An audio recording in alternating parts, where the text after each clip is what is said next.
What's going on, guys? Welcome to the Essential Scares podcast, the only show that dares to ask the question, is it essential? I am your host, Corbin, and with me today, as always, is Alan. Good evening. And Bobby. He said it too nice. I don't like the way he said that. It was too casual. It was too neat.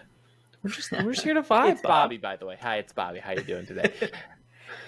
We have got a great show for you today. We are getting back to our bread and butter. That's right, we're talking about a Wes Craven movie with today's cult classic, 1991's The People Under the Stairs. But first, Bobby has a spoiler warning.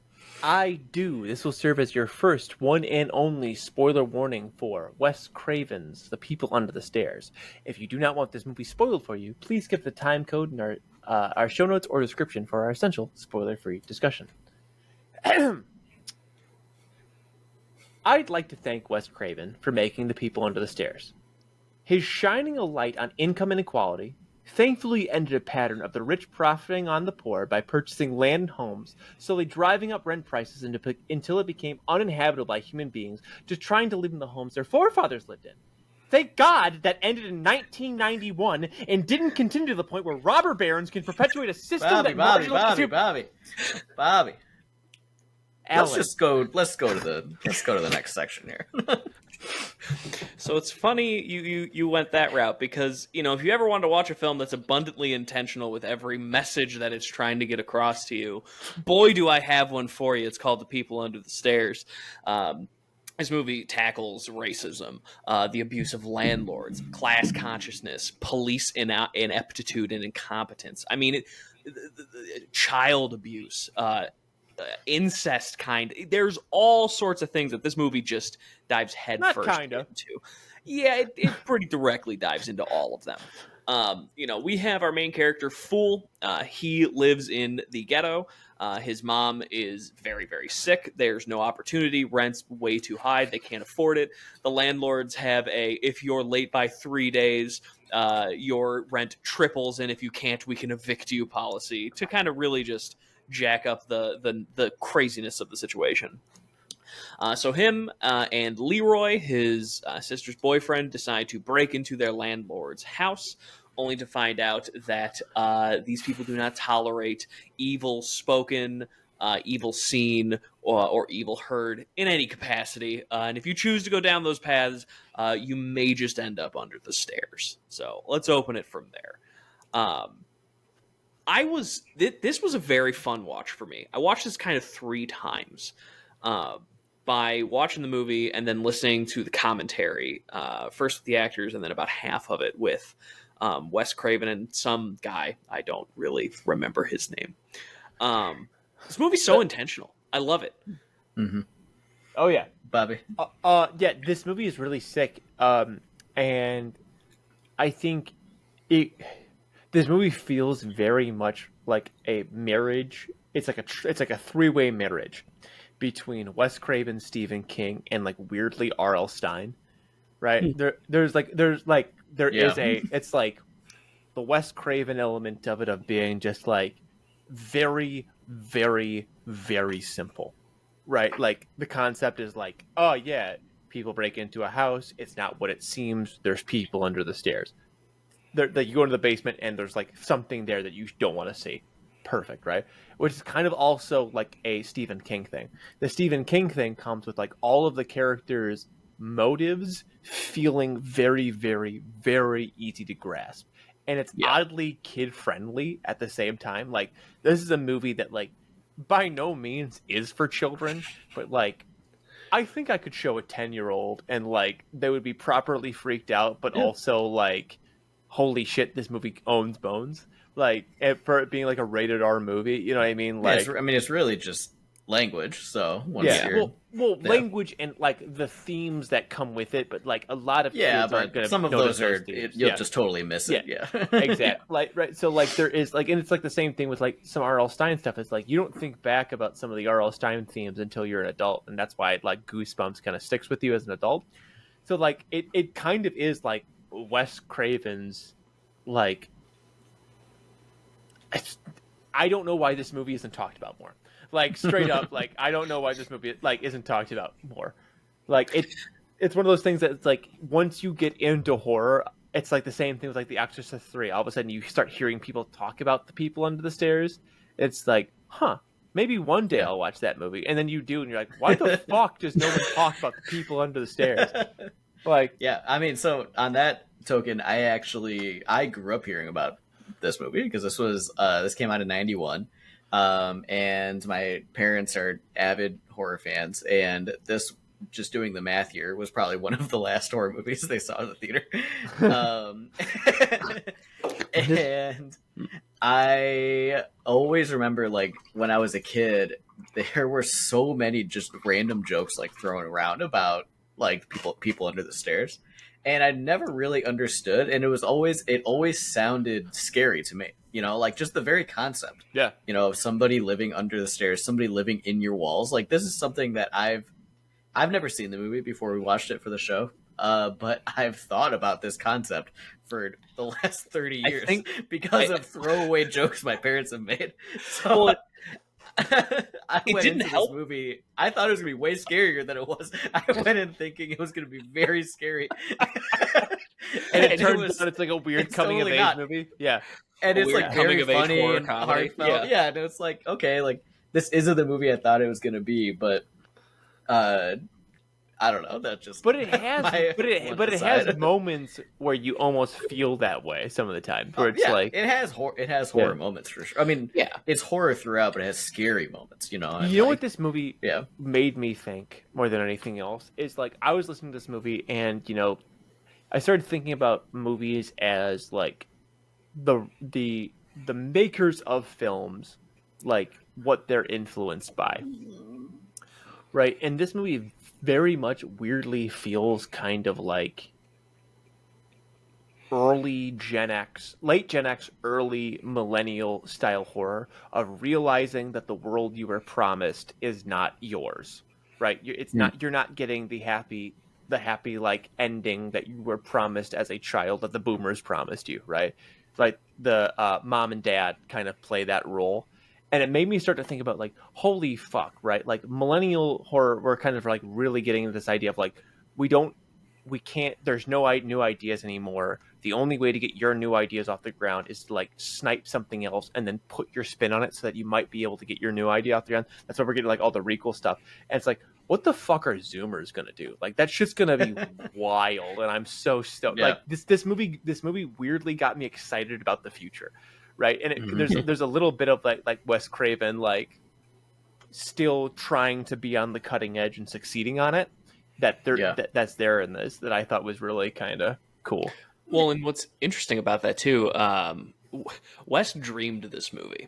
That was he explained in the commentary that, like, he dreamed it once, kind of had a rough sketch, dreamed it a second time to get like the finer details down, and then kind of went from there. And then on top of that, he also had the final cut on the editing room floor. So what we get in this film is exactly like his thing. It's very, like, there's no ifs, ands, or buts about it. Every bit of this film is intentional.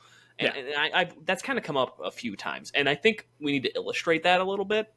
Like, you know, this film taking place with the main character is a black boy, and, you know, he has this not so great figure who's using him absolutely to try and break into this house. To, like, it's so abundant, like the idea of, you know, these people are pushed to the edge of anything they could ever need, so they're trying to do whatever they can to, like, just get by, and then these are kind of the consequences. And they go so hard to hammer that point home, where there's a literal pile of wealth in these people's in this basement, a copious amount of wealth that is just everywhere. Like, it's kind of like how we've talked with Get Out, how Get Out is so direct with what it's trying to tell you that it kind of like goes past the point of like, this is too straightforward to like, no, I'm telling you something, listen, idiot. And it works like really well. So tell me if I'm actually, speaking of that, tell me if I'm wrong on this, because I've heard this before, and I don't know if this is just like a thing I picked up over the internet that's not real, but like, this is a direct inspiration for Get Out, right? Like I don't know, but I've heard him say that in interviews. Yeah, yeah. So like there's a direct connection there, and I think there's something to that, right? Because like Ving Rhames, right, as amazing, by the way, fantastic. He's not a good guy. He's not a good guy in this movie, but you still somehow like you want him to make it out, right? Like, there comes a time where, like, especially after like Prince bites him, like the dog comes and bites him, like where it's like Ving Rhames is no longer like the guy in charge. Fool is now completely in charge, and like he's still like kind of selfish with it, but like at the end he kind of dies a hero's death. Like, Fool, get out of here. Like, it's like, oh man, like, Fool, run. It's like, oh. Like they make somebody who's like a character who you're kind of on the fence on the entire time. Like, and there's just something about like Wes Craven knows like what gets the goat in a horror movie, and that's not wanting the characters to die, right? That's like something that was so missed in other horror movies. Is like you like a Friday the 13th. Or like a lot of horror movies, it's like, oh, you just want fodder, you just want people to go, right? But like a good horror movie does not need a high kill count. Just the deaths need to have impact. They need to matter. And there's something about this movie that every death matters, right? Even the deaths that you're looking forward to, you still feel kind of like, damn about. Like when Prince gets murked, you're like the dog needs to go, the dog needs to go, the dog needs to go, and the dog goes, and it like makes that sound. It's like, oh. No, not the dog. Like, there's just like there. I don't know. This movie really fucking like I was tickled with this movie in like a million different ways. Like, but of course I am. It's Wes Craven, right? I'm a man of discerning taste, right? Yeah, I mean, and it feels so Wes Craven, right? In all of those ways, right? Like the intentionality, the politicalness of it, like. The characters, like I think that is such a hallmark of Wes Craven movies. It's just how like real characters feel and how much you can really care for them despite their screen time, you know, or even if you don't have anything in common with them. Like I certainly don't have anything in common with like Leroy, but like I still cared, you know, when he got killed. Like and that can be hard for sure. One of the things I think is really cool about this movie from a set design perspective, and like a character, like a costuming perspective, is there's so many little things that like I could see stick with somebody that like take up like no screen time. Like I could imagine being a younger person seeing going and watching this movie and remembering watching this before you watch as an adult that they spend a shit ton of time in Roach's like space because they show it for like a second. They go, look, this is where I live. And then it moves on and you never go back there, but you feel like you spend enough time there to understand what's going on. It's got the Christmas lights. It's got like pictures. It's got like a whole thing going on. It's like, oh shit. Like Roach is like a fully fleshed out character. And like all of the people under the stairs, like they all have like, you only really see the stair master as he's credited, but like you see all of these other like men creatures and like they're all like really interesting and you would imagine like these characters have like a lot more to them. They're nothing, they're essentially extras, but like they make an impact and like that's it's again it's one of those things where it's like this is a horror movie doing everything correct, right? Like small budget but like impacting on those budgets like every single time, like big about it. I think the big success too is mother and father are just the linchpins that make this whole thing move. As great as Fool is, as great as Leroy is, you get attached to these characters. You don't have anything to attach to if you don't have some of the best antagonists that I think I've seen in a Wes Craven film. I mean, these guys to me, like, I don't know that they're like Stu and Billy in terms of that like quality of antagonist, but they're pretty close. Like Shocker's fun because it's nonsensical. Freddy is an icon; he's in a league of his own. But like Mother and like it kind of goes back to what you were saying earlier, Bobby, where it's like, why do people not talk? Why did I never know about these two people as the center of a horror film before? Because it feels like I should. Like there's like they are so good. like even taking even one step, there's like taking this into other stuff, right? I assume we're looking at stills from this movie that one of the McPoyle brothers from It's Always Sunny in Philadelphia was Roach. Finding out it wasn't, I go, okay, so like obviously, like they made the McPoyle family look like Roach they made him look like the people from under the stairs, right? Like that's gotta be a thing. And I don't know for sure that's one thing that happened or not. Mm-hmm. And I want to apologize for Sean Wallen, who seems to be a very nice man and a good actor by all accounts. But like, dog, you look like a McPoyle in this movie, and I can't not see This was that. his first film. Like, yeah. So, but I mean that kind of that leans back to things that we've said about other movies. Specifically, we talked about this with both Basket Case and The Ghoulies, where this is a movie that does have a little bit of that cultural recognition, like where people understand the people under the stairs as like a concept, like they've heard of the movie, but the amount of people that can probably culturally interact with people under the stairs just at a very basic level versus the amount of people who have actually seen the movie is probably a wide gulf, right? And sad. It's interesting, but I think that that's oddly true for a lot of Wes Craven movies. Like, despite Wes Craven being one of the greatest horror directors of all time and having multiple A-list, franchises, like he has a surprising number of movies that really fly under the radar. And this is just oddly one of them, despite the fact that if you probably have heard the name, you probably understand at a base level what The People Under the Stairs is about, or maybe at least what you think it's about, because one of the the things about this movie that I was really intrigued about after the point is that like it's really not about the people under the stairs, like no, not at all. Nope. But you expect it to be, like the poster has a big skull on it. It's called The People Under the Stairs. Like you probably expect more of like I expected more of like a haunted house type or like a squatter horror. That's kind of more what I was expecting. Like I really wasn't expecting this like I don't know how to describe it in as few words as that, but like it was not at all the vibe that I was expecting it to be. Where the people under the stairs are the victims. They're not like the monsters, I wasn't expecting place in the intentionality of the film. I think the best way is to to put it in like few words is like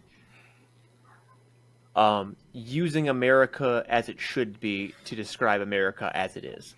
Right, like because it's got like the typical white picket fence, the 2.5 kids, right? Because Roach doesn't have his tongue, right? And like and like being in like, and there's 2 almost kids like and a dog, all that stuff, and like mom and dad, but also everything about it is fucked up and wrong. And actually, the thing that we pretended we like one of America's greatest 2 sins, right? The genocide of Americans, and then slavery, right?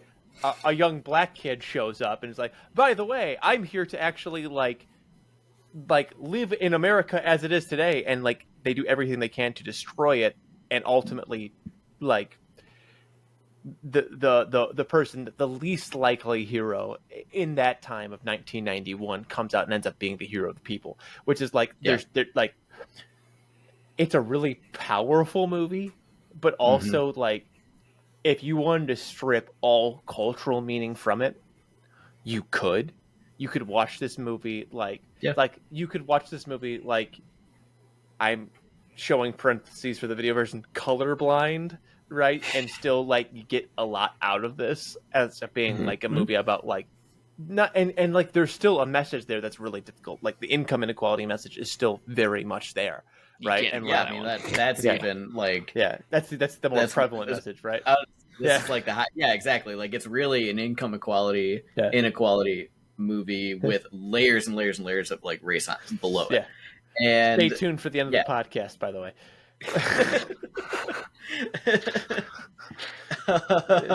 Sorry. Continue. No, but like you're totally right, and like I think you mentioned it's a powerful movie, and I think that that's true, and especially because like this movie came out in 1991, right? 32 years ago. This movie is older than we are a little bit, and what was most striking to me, and it ends up being true, I think, with a lot of horror movies, depending, but is that it's totally valid now. Yeah. You could make this movie today with literally no changes, and it would feel just as prescient as it was in 1991, and like that is, of course, the problem. Yeah. There's a also, reason I made my spoiler warning that. right, but is also, I think, a testament to Wes Craven's like political ideals that he puts in the movies, because if you look at the rest of his filmography, like that's generally true. Yeah. He's making a statement every time, and it's basically never something that doesn't remain consistent, because it's something that's always a problem. In fact, his last major movie he made, Scream 4, is a problem that most people criticized him for at the time. Right, the rise of social media, right, and stuff like that. But ultimately, he's been absolutely correct about. Yeah. Like I remember when I watched Scream 4 at the time, I'm like, oh man, old man Wes, whatever, man. And now like Scream 4, now that I am a nobody like micro influencer, I'm like, Wes Craven was right. What have I done? Yeah, I mean that's kind of like the story of his career, right? He was like a little bit ahead of the game over and over and over again, but was just really lucky twice to be right there at the right time. And it is crazy that even with Scream that came up. But I should watch Red I love Eye. Scream 4. Red Eye is awesome. Yeah. I went and looked at Wes Craven's. I'm like Cillian Murphy and so okay. Yeah, and Rachel McAdams. Yeah, okay. Yeah, on a plane. Yeah. Post 9/11. You know, like. There's probably a metaphor there that I probably need to hear. Like, yeah, right. And I'm sure it's as valid now as it was then. Yeah. In a post Oppenheimer world, yeah, you better believe it is.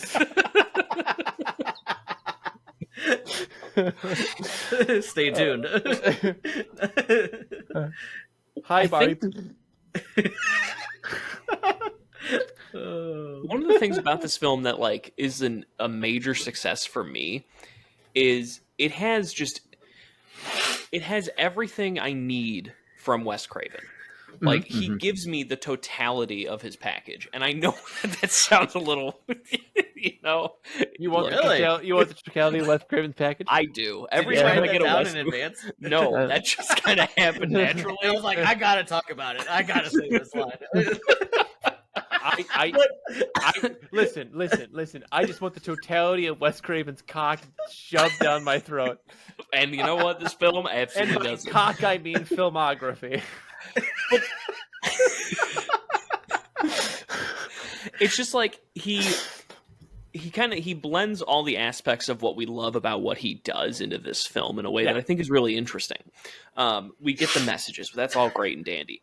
The horror is also really good. Like when shit starts hitting the fan and Leroy is basically Leroy's thrown down the stairs. Yeah. He gets gutted like a fish. Fool is thrown around. Alice is put into boiling water. Like it kind of just like all of a sudden goes from like this wacky Wayne R.L. Stein thing into this is terrifying and you should be terrified. Like he flips that switch perfectly. Well, all of a sudden start out kind of funny, right? Exactly. The first guy is scared. It's literally scared to death. So it's like, what kind of zany movie is this going to be? That scene is like where the horror really like makes it whole, because like they've mentioned meat before, and you're like, okay, haha, and you don't ever and you're like, okay, so they like the people under the stairs are cannibals. Okay, that makes sense. Yada yada yada. And then all of a sudden, when they're like chopping up Leroy or chopping up Vin Rang, it's like all of a sudden he turns around and Daddy is like eating Vin Rang. It's like, oh my god, they're cannibals too. What the fuck? Fuck. Right? Everybody in this house is a cannibal, including probably the girl who like we all like in this movie is probably almost assuredly a cannibal, right? Yeah, but she has no agency, right? Yeah, absolutely not, right? But also, like, one of my favorite things is like I was watching an interview from Greg Nicotero, who's like one of the effects people, and he's like, oh yeah, we use what a career. We use that Ving Rang sculpt for like like there's been like a lot of guys with just different heads, like who just had Big Greg's body, like in the end of those movies, and it's like hell yeah, I believe dude. it. Hell yeah, like I hope you got your nugget, Ben. Right, Bing. I hope you got your nugget. Like, but like that scene is the second most fucked scene in that entire movie. What's the first most fucked? The scene where mommy puts a girl in the bathtub. Mhm. Yeah. Yeah, that's super fun. It's like she gets like what is it, like an iron brush and just starts scraping her leg with it, and you don't see it, right? And it's a practical effect. She's probably not doing anything with, but just the amount they're just screaming at each other. It's like that is deeply that has some hereditary levels of just deeply unsettling. Like, please let this scene end. Please let this scene end. Like, Yeah. like this movie really legitimately has some good scares involved in it. Alice is her name, by the way. And I mean, even with Alice, even before that, like what leads her into having to do that, her coming down the stairs and her mom just screaming, do your chores, and she slips and falls in the like pool of blood that's sitting there, like, which totally like, unscripted, by the way. It just happened, and she rolled with it. But also, that's one of the best scenes, I think, for the movie, of like the specific type of horror comedy that the movie actually is. Yeah. Because like that's like, such a horror moment, just like literally pool of blood everywhere. She's indentured, she's forced to clean it up, and what does she do? She slips and falls. And like it's funny when she falls, that when she slips on the huge pool of blood, like that's very funny, but it's also a great horror moment. And like that balance is just perfect. It actually reminds me very deeply in Evil Dead 2, where Ash is like with his hand, and he does like the full front flip, where it's like it's like a deeply fucked up thing that's happening, but like you also see this moment of just like real comedy, physical. Oh yeah. Go for it, Alan, please. We haven't talked about a very important part of this film that comes out of left field real quick. The gimp suit. Just so at some point, it's so good. I mean, it's what do you want to say about it? It's perfect. Like, you don't know that you need it, because like think through of it not being there. Like try and like think it's not there.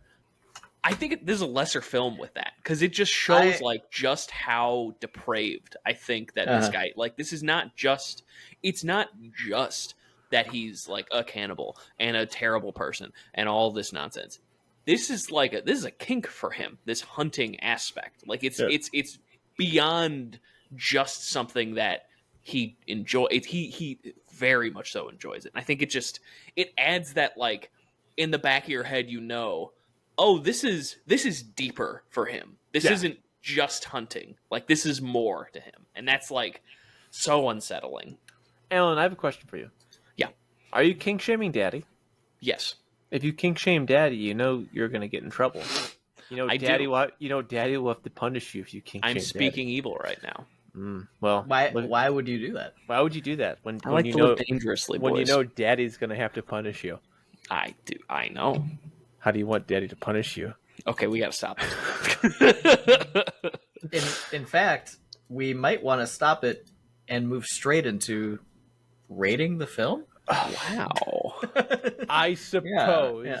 We didn't even talk about Roach, but besides we've got plenty of time to bring up whatever additional moments that you would like to bring up. But I think it would be a good idea if we rated this movie on a scale of 0 to 5 with half points allowed. Do we think that that's a solid plan? I suppose. I think that's pretty good. I guess. Okay.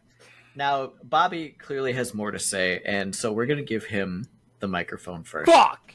I don't know what I want to give this yet. I like this movie a lot. And the more I talk about it, I came into this movie being like, yeah, I think I like this movie. And the more I talked about this movie, like, I think I did the least amount of research, which I feel, it's fine. That's typically what ends up happening for these podcasts anyway. But I talk myself in or out of these movies generally as I go through it.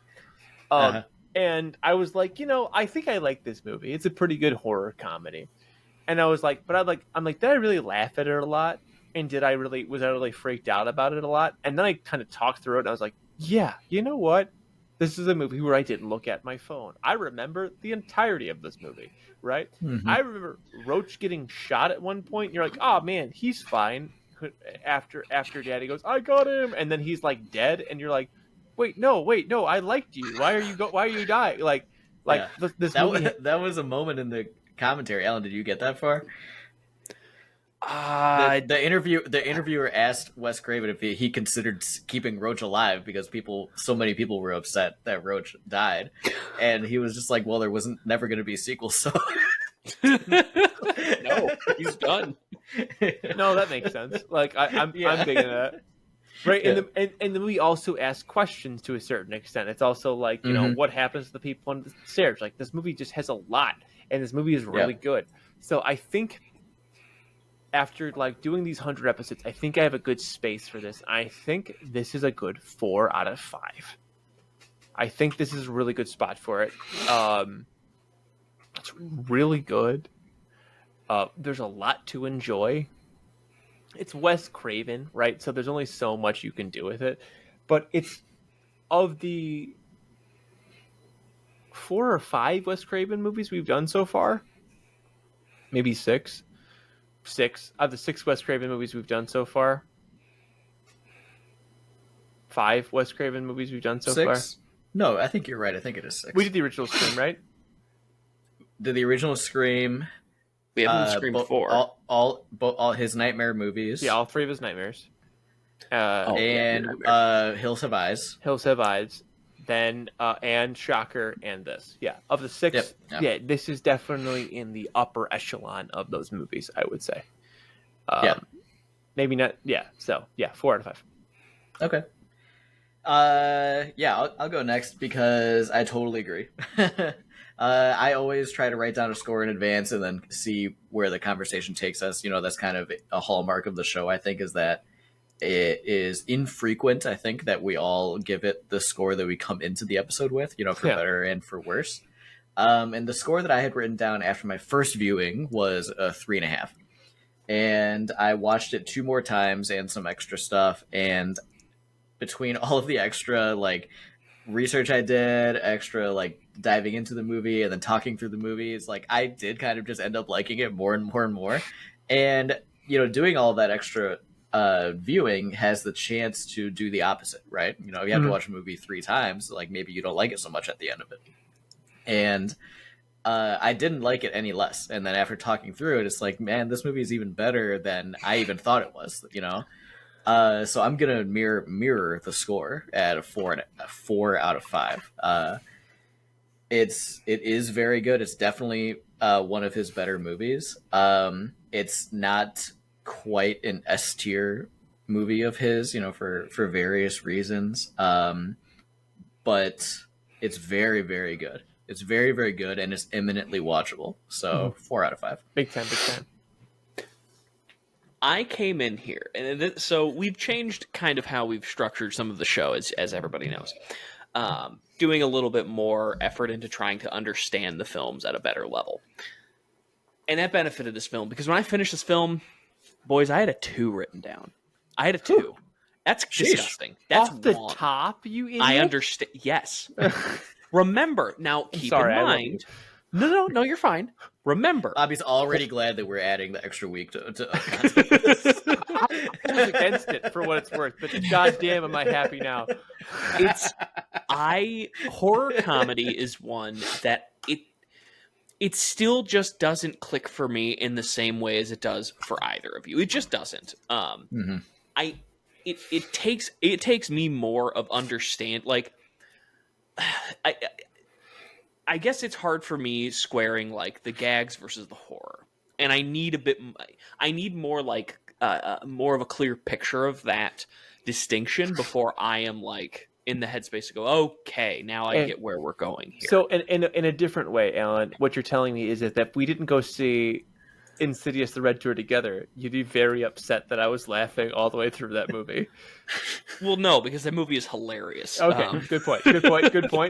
Continue. I'm sorry. Now, I'm not at the 4, but I am at a 3.5 out of 5. For me, it just, again, horror comedy is not something that I generally love a lot. I infamously rated Evil Dead 2, which we may or may not correct that at some point. Who knows? A fairly low score. It won't be named here. I love that you even say may not. Like, in what world do we not eventually watch Evil Dead 2? Not right now, but it's gonna happen at some point, right? Like, right. What It has to. what I found with this film, though, is getting the extra perspective of K&B, for example, the effects company that did Day of the Dead, by the way. They won an Oscar for The Lion, the Witch, and the Wardrobe animatronics. Like, this is an insanely talented group of people. The Walking Dead. I mean, it's Greg Nicotero, like, dude. You're living out Greg the biggest. Nicotero. Like, I was working my way up to that one. Okay, the guys who there was one of the guys there also did Wishmaster, a fun film that I Greg think Nicotero. What the fuck? One of those guys. I just said his name like a whole bunch, dude. Okay, my bad. But this is all to say that this movie is eminently very fun. I think this movie is very modern while being set in 1991, which is an interesting feat that there are not many directors, let alone horror directors, that can kind of have the foresight to make a film with a message that resonates in its time and in the future in a way that Wes does. So 3.5. Nice. Well, I Bobby's getting over that. I can't believe that shit. I can't believe it. Dude, Wishmaster, a movie I like, after I'm just like, dude, it's Greg Nicotero. It's Greg Nicotero. I don't know There names. is a reason why The Walking Dead was so successful. These guys. All right. You know what, though? I do. Rating movies simply out of 5 isn't the only thing we do on this show. We also discuss whether or not a film is essential to horror as a whole. Now, for anybody that may have skipped ahead to this portion, Bobby and myself both gave The People Under the Stairs a 4 out of 5, and Alan gave it a 3.5 out of 5. Now, this section is spoiler free, and we're going to do our best to keep it that way. But, things happen. Alan, starting with you were going to do this. Of course. It's just the way of things. Do you think that The People Under the Stairs is essential to horror as a whole? So, this is like the horror fan's horror film. It's got Wes Craven, right? Wes Craven. You love that already. You're at a base level. You're interested. Period. If you say, "Hey, I've got a Wes Craven film," okay, cool, I'm in. Like, you already have people's buy-in on the director alone, and that could be a good or a bad thing because there are plenty of directors that have released bad films. It's just the way it is. Not every film is going to be something that is a star-studded, phenomenal thing. This movie it's Wes Craven in every way that you want it to be. So why am I going to tell you that no, I don't think it's essential? It's because, as much as I want it to be, I don't know that it necessarily is. And I say that because I don't know that it has the resonance in the wider sense that I wish it did. So it's one of those, no, but God, I wish it was. I think this needs to be something that more people watch. I think it needs to be something that more horror fans add to their dossier of horror films. But I don't know that it necessarily has that credential at this point. I mean, Corbin, you yourself said earlier in the show, like, the amount of people who are like, I know what we're talking about, but have no concept of what the film actually is. Like, that kind of is one of those things that's tough. Like, it's a bit of a nail in the coffin for me. Okay, so I'm gonna,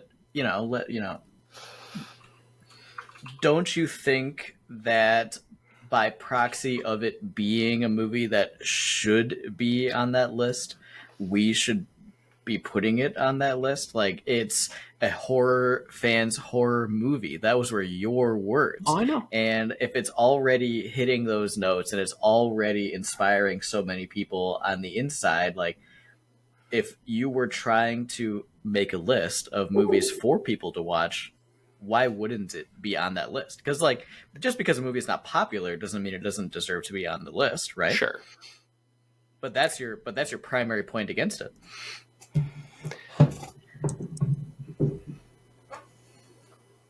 I'm trying to think how I want to word what I'm thinking. Uh-huh.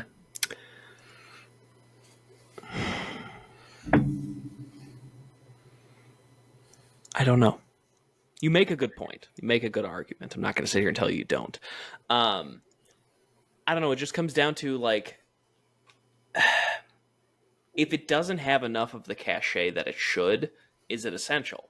That's kind of that's kind of where the rubber meeting the road is for me right now. Is like, I don't know. It's like, you know, anybody can say like, yeah, this is a great film, and they can be right about that. And like, yeah, this is one that I really think more people should know about. And again, they have every right to say that. But it's like, at the end of the day, if it doesn't have enough of that initial buy-in, does it get into that list? And I guess the other question is like, when we think about essentiality, it's like, yeah, the horror fan's horror movie, great, 10 out of, you know, cool, let's enjoy that.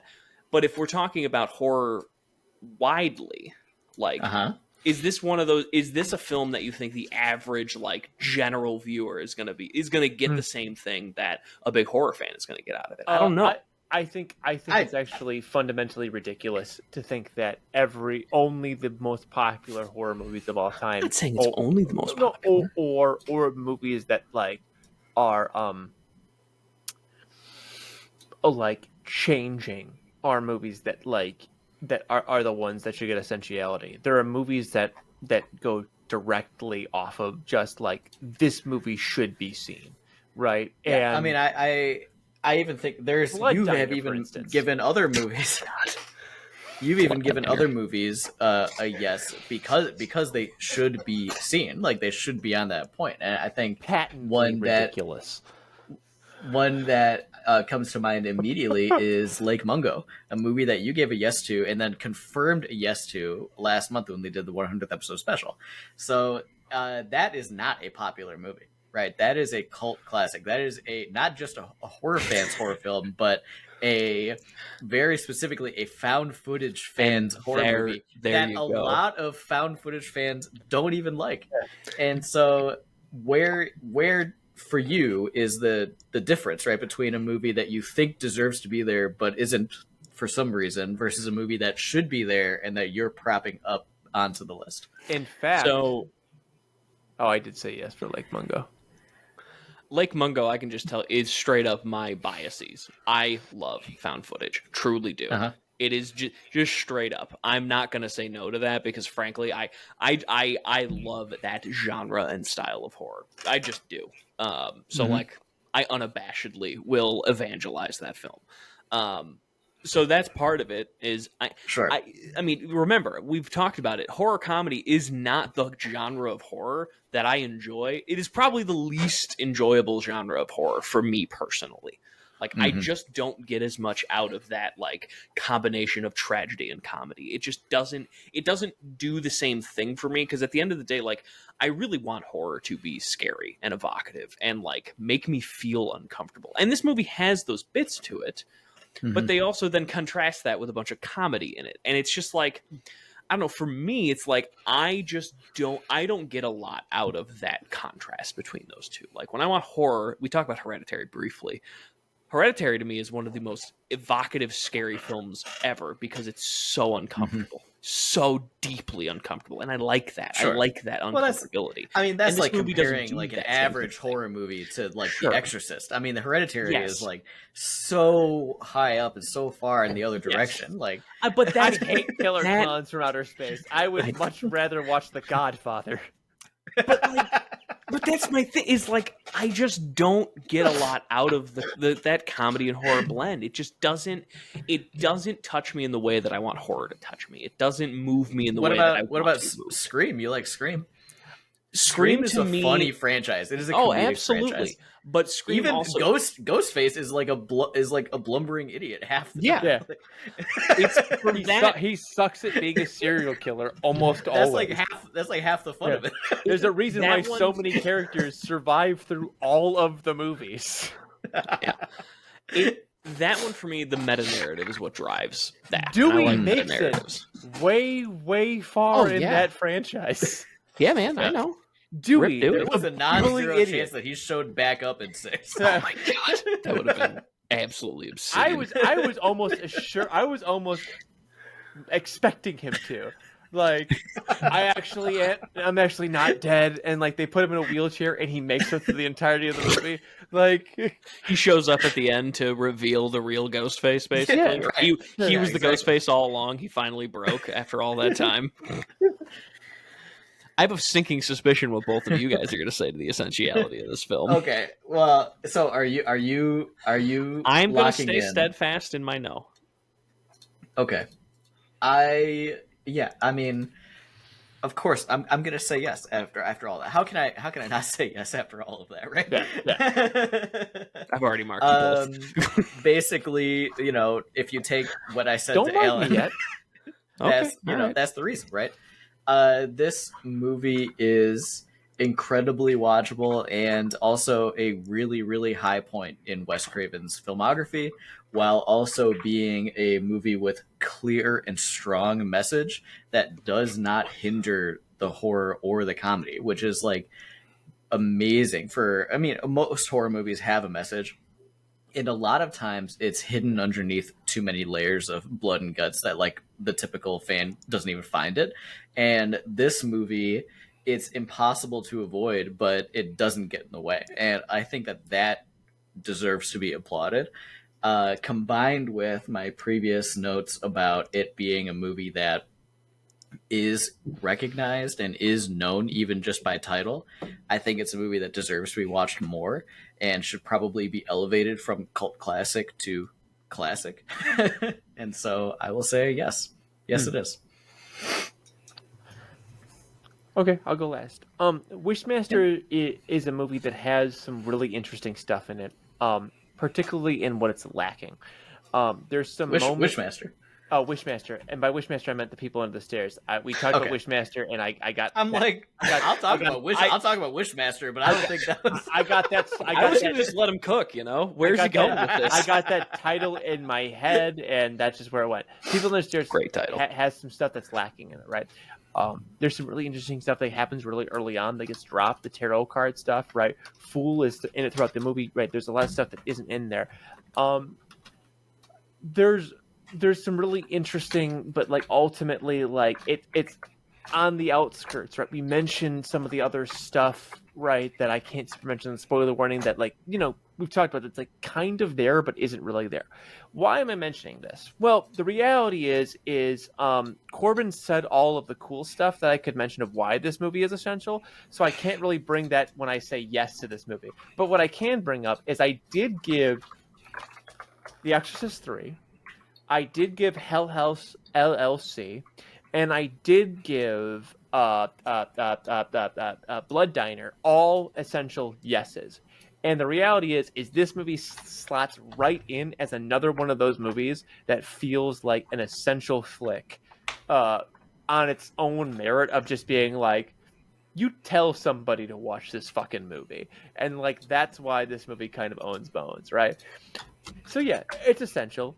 The bit I was trying to do didn't get the laughs I wanted it to, but ultimately I still get to have my moral high horse of saying yes to a movie I like. So bang, bang, boom. Is the bit about Wishmaster? The bit was I was trying to explain that the movie had some flaws and therefore is it essential? But then I want to say that you said all the things that I was going to say about why this movie is good. Hence why I started looking at Wishmaster stills on my other. That's fair. Well, I'm sorry for getting in your own way and for confusing you about Wishmaster by proxy. It's okay. It's not your fault. I'll take the blame on both. Speaking of great movies that we won't be able to cover for a while, where are our handles? Where can we find us? So you can find me at Bolters and Bourbon. I believe it's technically at Bolters_Bourbon on Instagram and on Threads. Or you can find me at Corbangarang on X / Twitter, whatever you would like to remember it as. What have I been up to lately? I just had a gangbuster movie theater weekend. I saw 3 movies in the theater in 3 days, which is the most I've seen in years since being Jesus. a father. Yeah, I was gonna say. Yeah, on Friday I saw Oppenheimer, which is amazing and easily the best movie I've seen all year. On Saturday morning, I saw Barbie, which was fantastic and very, very funny. I laughed throughout. It's very well done. It's wild having, two of the best working directors right now release movies on the same weekend, but both are amazing, and I highly recommend you see them both if you can. Um, and then after that, I saw a special screening of Terrifier in the theaters. And I'd never seen Terrifier before, so I went and saw it, and that was very fun. We'll probably cover it for the show eventually, but my short So notes would fun. be not a good movie, definitely a fun movie. Uh, I enjoyed my time with it. I'm glad I saw it in the theater. Art the Clown is a treasure. I laughed a couple times. It's very fun. Great for an indie slasher, though, I will say. Besides that, uh, I've been up to my usual stuff, a lot of like Warhammer stuff, trying to finish the Diablo campaign. The season's already started, so I'm already behind. Oh But God, follow yeah. me. Yeah, follow me on Instagram and Threads at Bulgers_Bourbon to see my hobby stuff. And I will be back with hopefully more movie content next time. You can find me at Threads at Bobby Dunlap 16 or at twitch.tv/TheRedWeenie. Threads is probably the best place to find me, and my Instagram as well. But other than that, I stream occasionally. I keep saying that, and I keep saying I'm going to change that. Don't expect to change. If it actually becomes a regular schedule, you'll hear about it here. So just deal with that then. What have I been up to? Largely, not much. I went up with on a family trip with me, my like extended immediate family, all my brothers and their partners and my parents, and then me and my wife went to Galena, Illinois, for an extended weekend. It was a really good time. I was not super online for it, nor will you find any pictures of it because I was hashtag in the moment. Oh, But yeah, other than that, I plan on going to go to Barbenhammer, but we'll see what happens with that. Um, but yeah, those relevant socials that I mentioned before, go follow them if you want to. You can find me just about anywhere at a Seal Punter. I haven't seen Barbenhammer, but I do plan on seeing Barbenheimer. Barbenhammer? What am I talking about here? it's Heimer, yeah. Heimer. Barbenhammer. I said what I said. Barb and Hammer. I might be able to swing that on Sunday. So this coming weekend, on day of release, I will be in Chicago. You can find me up there because I'll be seeing Ed Sheeran for the second time. It's been 6 years since my wife and I went and saw them. But the day before that, because the way timing works, Corbin and I, my wife and producer Jill, and our buddy Alex, will be seeing Avenged Sevenfold for the first time since 2012, maybe later, 2011. No, It's been a while. it was way later than that. No, It was Nightmare Tour. Nightmare was 2009, dude. No. Yes. Was it? Okay, so Yeah. maybe 2011. That's what I'm saying. It's been over 10 years since we've seen Avenged. So that's a pretty long big time. one. Really looking forward to that. I've got a Lionel Johnson to build, which I'm probably going to do after this. And painting more of my knights because they're big robots and big robots are cool. So that's about it for me. Nice. You can find the podcast on Facebook and Instagram at Essential Scares. We're also still on Twitter/X, and we will be on Threads hopefully soon. Threads still has not integrated a desktop app or a threads.com or any way for us to switch between accounts, which is why we're not on Threads yet. Yeah. I think my next step is going to be installing like an Android emulator on my computer. So hopefully you see us on Threads in the next few days/weeks. And if once we're there, we'll be at Essential Scares. So follow us on your social of choice and check our upcoming schedule and follow us. In the links to all of our bios is a link to our Discord, where we hang out all the time and talk about movies, music, games, and more. And we're always taking suggestions and looking to chat about, honestly, whatever. So if you're a fan of the show and you want to talk, go on and hang out. But speaking of the upcoming schedule, which hasn't been posted yet, that will be posted by the time you're hearing this or seeing this. It will be posted. Bobby has a quick note about the upcoming schedule that we would love to share with all of you. I do. Thank you for letting me get on my soapbox once again, Corbin. Of course. So, as some of you may know, the SAG-AFTRA union is currently on strike, and we are a pro-union podcast. And fuck billionaires who try to take away from the working people who make the movies that we get to review and get to, leech off of talent in our own small way. To fuck them for not providing them living and comfortable wages. So we will not, for the time being, while there is a picket line, be crossing that picket line. So for the foreseeable future, until the SAG-AFTRA people, their union reps have decided that they have reached a deal that is satisfactory towards them, we will only be reviewing foreign films and like indie stuff that does not have SAG actors in them or AFTRA workers in them. We all recommend you do the same. Alan and I both said we're going to be watching Barbenheimer at some point. Chances are, for the both of us, at least for myself, it might have to wait a minute. That being said, we want to make sure that we are taking care of those who allow us to enjoy this podcast that we do, and for those of you to listen to it. So for the foreseeable future, probably we'll be touching on a lot of those Japanese horror movies that we said we'd get to for a while, right? So this actually does provide us an opportunity to still produce content for you guys, because for those of you who care, like we do, we still want to make the stuff, but we don't want to cross the picket line because we do care.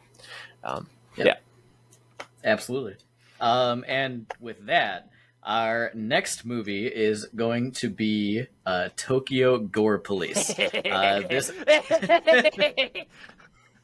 As a reminder, this episode is going to be coming out in 2 weeks, so we all have a chance to absorb the film as much as possible and bring you the best episode as possible. If you haven't seen Tokyo Gore Police, spoilers, but Bobby and I have both seen it before, and definitely try and check it out if you can. It should be streaming somewhere, I think on Amazon maybe. Definitely give it a watch.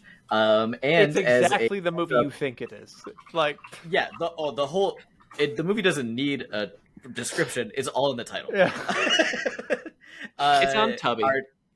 It's on Tubi. There you go. The next few movies, if you would like to get ahead of yourself, and they will be posted on our socials. After Tokyo Gore Police, we'll be watching the original Suspiria, and after that, we will begin our new franchise, which is going to be Ringu, the Japanese version, very specifically the original Ringu, which I've actually never seen. I've only watched the American versions, so I'm very, very excited. But first, Tokyo Gore Police coming at you in 2 weeks. Thank you so much to everybody for listening and for watching and for supporting us this time. Thank you to Alan and to Bobby for being on the show with me. I have been your host, Corbin, and this has been Essential Scares. Play that breakdown, baby.